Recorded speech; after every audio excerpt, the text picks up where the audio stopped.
ಅಮ್ಮ, ಯಾವಾಗ್ಲೂ ಒಂದೇ ತರ ಬಿರಿಯಾನಿ ಮಾಡ್ಚಾ? ಈ ಸಲ ಹೊಸಕೋಟೆ ಸ್ಟೈಲ್ ದಮ್ ಬಿರಿಯಾನಿ ಮಾಡ್ಕೊಡ್ಚಾ? ಆಯ್ತು ಬಿಡು, ಮಾಡ್ಕೊಡ್ತೀನಿ. ಈಗ ಮಟನ್ ಬಿರಿಯಾನಿ ಮಾಡೋದಕ್ಕೆ ಮೊದಲನೇದಾಗಿ ಮಟನ್ನ ಚೆನ್ನಾಗಿ ತೊಳೆದು ರೆಡಿ ಮಾಡಿ ಇಟ್ಕೊಂಡಿದ್ದೀನಿ. 1 kg ಅಷ್ಟು ಮಟನ್ ತೊಗೊಂಡಿದ್ದೀನಿ.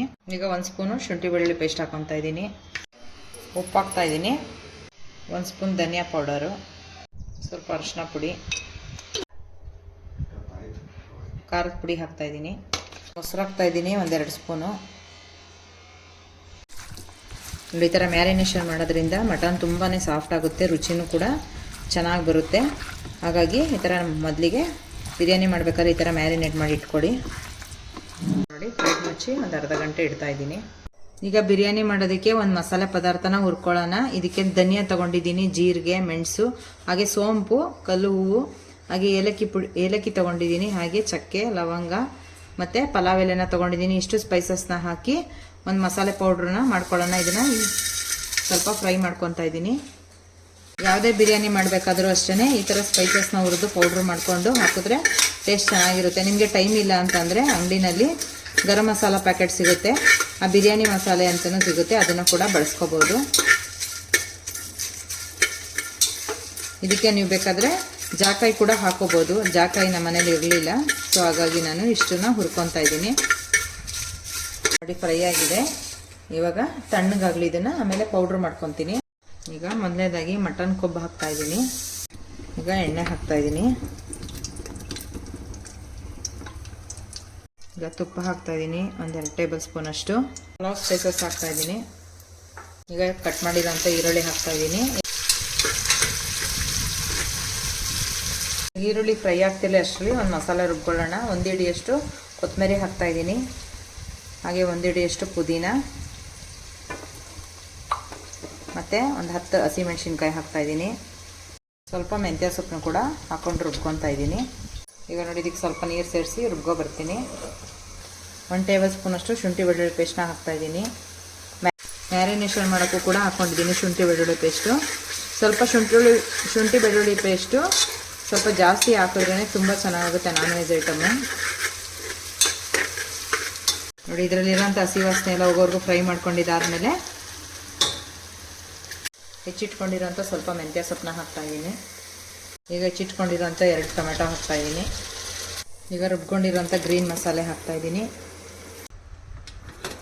ನೋಡಿ, ಈ ಥರ ಎಣ್ಣೆ ಬಿಟ್ಕೊಳ್ಳೋರು ಫ್ರೈ ಮಾಡ್ಕೊಬೇಕು. ಸೊಪ್ಪು ರುಬ್ಬಾಕಿದ್ದೀವಿ ಅಂತಲೇ ಅನಿಸಲ್ಲ. ಮೆಂತ್ಯ ಸೊಪ್ಪು ಆಗಿರ್ಬೋದು, ಒಂದು ಸ್ವಲ್ಪನೂ ಹಸಿ ವಾಸನೆ ಇರಬಾರ್ದು. ಅಲ್ಲಿವರೆಗೂ ಇದನ್ನು ಚೆನ್ನಾಗಿ ನೋಡಿ, ಈ ಥರ ಎಣ್ಣೆ ಬಿಟ್ಕೊಳ್ಳೋವರೆಗೂ ಫ್ರೈ ಮಾಡ್ಕೊಬೇಕು. ಮಾಡ್ಕೊಂಡಿರೋಂಥ ಮಟನ್ನ ಹಾಕ್ತಾಯಿದ್ದೀನಿ. ಟೈಮ್ ಇತ್ತು ಅಂತಂದರೆ ನೀವು 1 ಅವರ್ ಬೇಕಾದರೂ ಮ್ಯಾರಿನೇಷನ್ ಮಾಡ್ಕೋಬೋದು. ಟೈಮ್ ಇಲ್ಲ ಅಂದರೆ ಒಂದು ಹಾಫ್ ಆನ್ ಅವರ್ ಆದ್ರೂ ಮ್ಯಾರಿನೇಟ್ ಮಾಡ್ಕೋಬೇಕಾಗುತ್ತೆ. ಅದನ್ನೆಲ್ಲ ಮಸಾಲೆ ಎಲ್ಲ ನೀಟಾಗಿ ಮಿಕ್ಸ್ ಆಗಬೇಕು. ಮತ್ತು 1 ಸ್ಪೂನ್ ಧನಿಯಾ ಪೌಡ್ರ್ ಹಾಕ್ತಾಯಿದ್ದೀನಿ. ಖಾರಕ್ಕೆ ಹಸಿಮೆಣ್ಸಿನ್ಕಾಯಿ ಕೂಡ ಹಾಕಿದ್ದೀನಿ, ಹಾಗಾಗಿ ನೋಡಿ ಖಾರ ಸೇರಿಸ್ಕೊಳ್ಳಿ. ಇವಾಗ ನಾನು ಖಾರದ ಪುಡಿ ಹಾಕ್ತಾಯಿದ್ದೀನಿ 1 ಸ್ಪೂನಷ್ಟು. ನೋಡಿ, ಆವಾಗಲೇ ಹುರಿದು ಪುಡಿ ಮಾಡಿ ಇಟ್ಕೊಂಡಿರೋಂಥ ಮಸಾಲೆ ಹಾಕ್ತಾಯಿದ್ದೀನಿ. ಈ ಮಸಾಲೆ ಮೇಯ್ನ್ ಬಿರಿಯಾನಿಗೆ. ನೋಡಿ, ಇದನ್ನು 1.5 ಸ್ಪೂನಷ್ಟು ಸೇರಿಸ್ತಾ ಇದ್ದೀನಿ.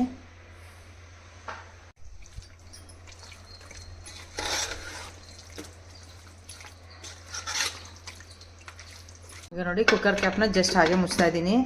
ಮಸಾಲೆ ಎಲ್ಲ ಇಟ್ಕೊಂಡು ಮಟನ್ ಚೆನ್ನಾಗಿ ಒಂದು 5 ನಿಮಿಷ ಒಗ್ಗರಣೆಯಲ್ಲಿ ಬೇಯಲಿ ಅಂತ. ಈಗ ಉಪ್ಪು ಸೇರಿಸ್ತಾ ಇದ್ದೀನಿ.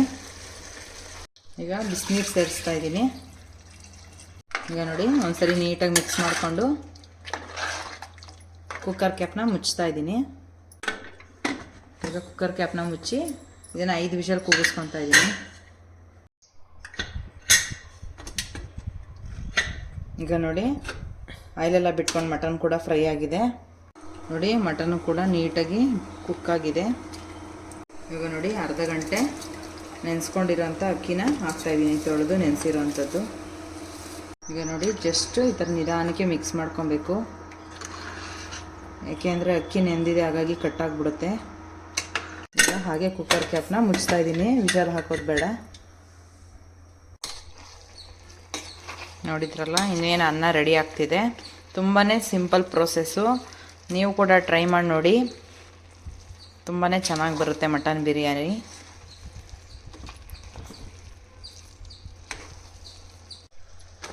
ಇವಾಗ ನೋಡಿ, ಒಂದು 10 ನಿಮಿಷ ನಾನು ಹೆಂಚಿನ ಮೇಲೆ ಇಡ್ತೀನಿ. ಬಾಳೆ ಎಲೆ ಇತ್ತು ಅಂತ ಅಂದ್ಬಿಟ್ಟು ಹಾಕ್ತಾಯಿದ್ದೀನಿ. ನೀವು ಹಾಕಲೇಬೇಕು ಅಂತ ಏನಿಲ್ಲ. ಆ ಫ್ಲೇವರು ತುಂಬ ಚೆನ್ನಾಗಿರುತ್ತೆ, ಬಾಳೆ ಎಲೆದು ಫ್ಲೇವರು ಸ್ಟೀಮ್ಗೆ. ಇವಾಗ ಕುಕ್ಕರ್ ಕ್ಯಾಪ್ನ ಮುಚ್ಚಿ ಈಗ ನಾನು ತವ ಮೇಲೆ ಇಡ್ತಾಯಿದ್ದೀನಿ. ನೋಡಿದ್ರಲ್ಲ, ತುಂಬಾ ಸಿಂಪಲ್ ಪ್ರೋಸೆಸ್ಸು, ತುಂಬಾ ಈಸಿಯಾಗಿ ಮನೆಯಲ್ಲಿ ಮಟನ್ ಅಥವಾ ಇದೇ ಥರ ಚಿಕನ್ ಬಿರಿಯಾನಿನೂ ಕೂಡ ಮಾಡ್ಕೋಬೋದು. ಇವಾಗ ನೋಡಿ ಗಾಳಿ ಹೋಯ್ತಾ ಇದೆ, ವಿಷಲ್ ಹಾಕೋ ಜಾಗದಲ್ಲಿ ಇವಾಗ ರೆಡಿಯಾಗಿದೆ ಬಿರಿಯಾನಿ ಅಂತ ಅರ್ಥ.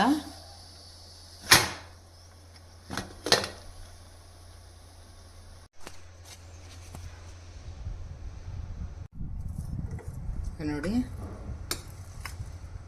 ನಿಧಾನಕ್ಕೆ ಒಂದು ಕಡೆಯಿಂದ ತೊಗೊಬೇಕು ರೈಸು, ಆವಾಗ ಚೆನ್ನಾಗಿ ಪೀಸಸ್ಸು ಕೂಡ ಎಲ್ಲ ಚೆನ್ನಾಗಿ ಮ್ಯಾಶ್ ಆಗಲ್ಲ.